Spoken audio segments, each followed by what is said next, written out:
Life is transient. അതുകൊണ്ട് അതിങ്ങനെ മാറി മറിഞ്ഞുകൊണ്ടിരിക്കും. അതേ കാരണം കൊണ്ട് തന്നെ there is no need to മോൺ ദാറ്റ് ഇസ് പാസിങ്.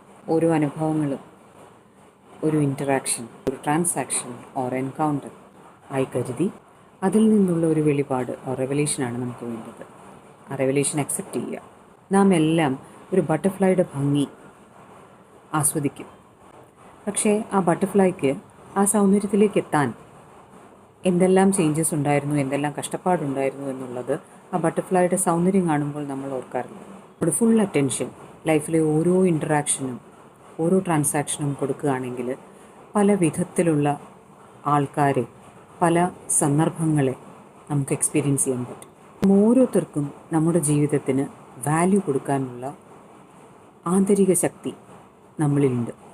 ലൈഫിൻ്റെ ഇംപെർമനൻസ് അക്സെപ്റ്റ് ചെയ്യുകയാണ്, എംബ്രേസ് ചെയ്യുകയാണ് വേണ്ടത്. അതിലേറ്റവും ട്രാജിക്കായിട്ടുള്ള ടെൻസാണ് നമ്മുടെ പാസ്റ്റ് ഹാപ്പി ആയിരുന്നെങ്കിൽ അത് കഴിഞ്ഞു പോയി എന്നുള്ള വിഷമം, പാസ്റ്റ് സാഡ് ആയിരുന്നെങ്കിൽ അത് അമെൻഡ് ചെയ്യാൻ സാധിച്ചില്ലല്ലോ എന്നുള്ള ദുഃഖം. ഈ നിമിഷം, ദ പ്രസൻറ്റ്, അതുമാത്രമാണ് ഇമ്പോർട്ടൻറ്റ്, അതുമാത്രമാണ് മുഖ്യം. That is exactly what matters. കാരണം അത് ലൈവാണ്. അത് കഴിഞ്ഞ് പോയി പാസ്റ്റ് ആകുന്നതിന് മുന്നേ കുട്ടികളെ പോലെ we need to live the moment.